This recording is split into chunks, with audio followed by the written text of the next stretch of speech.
This series of mini lessons is for those who want to build the basics of Arabic in as little time as possible. It will be especially useful for those who want to study the Quran with this channel. Today's video is on Arabic case endings. First of all, what are case endings in Arabic? Let me give you an example in English. If you think about this sentence in English, we can tell which is the subject and which is the object just by the word order. But in Arabic, in this sentence, we can't be sure which is the subject just by the word order. That's why we need case endings in Arabic. By looking at the vowels at the end, we can tell what kind of role these words are playing in a sentence. And there are three case endings: nominative, genitive, and accusative. Let's learn about them one by one. First, let's take a look at the nominative case. Nominative case is used for the subject of a sentence.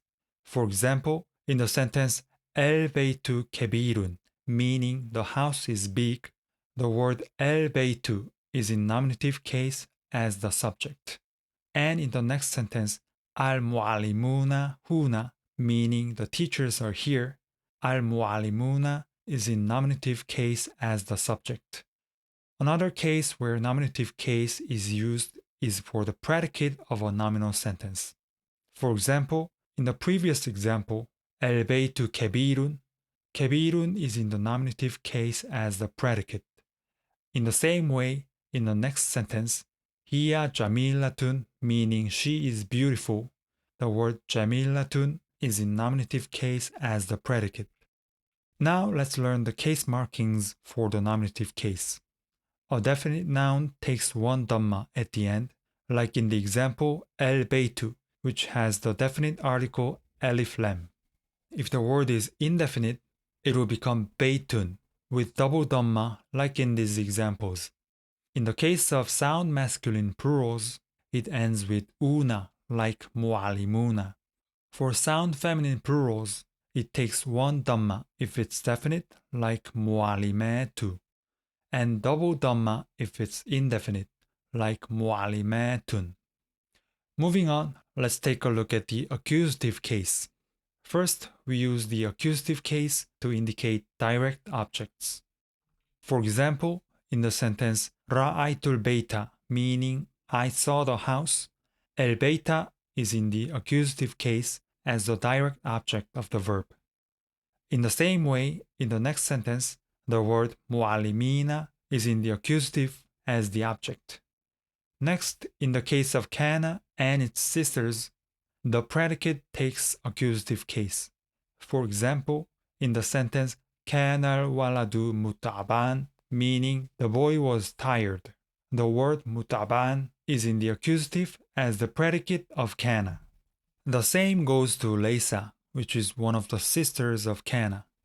In the example, Laysa al-waladu taliban, the word taliban is in the accusative as the predicate of laysa. But note that in both sentences, the word waladu, which is the subject, takes the nominative case.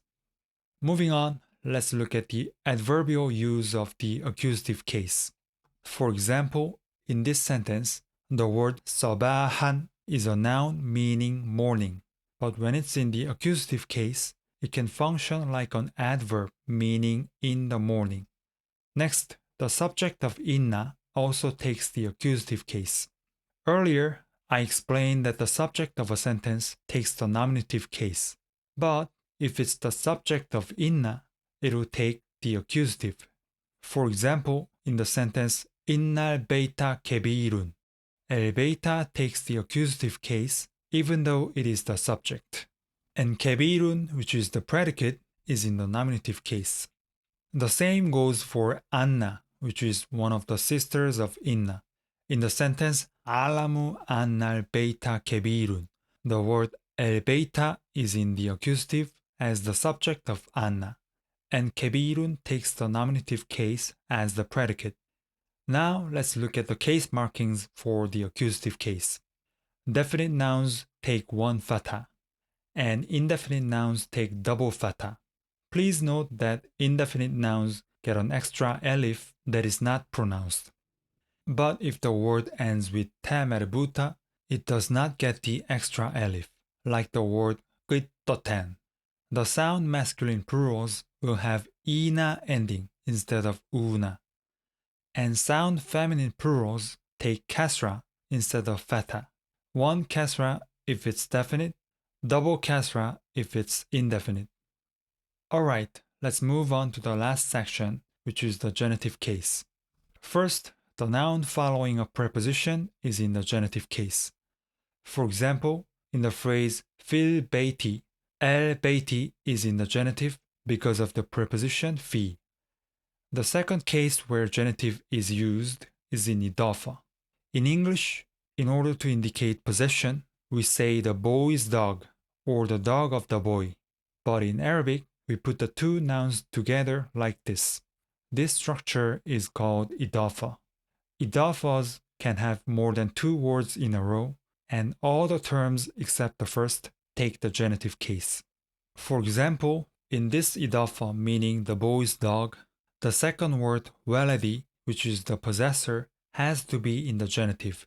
And in the next example, a three-word idafa meaning the house of the dog of the boy, the second and third words must take the genitive case.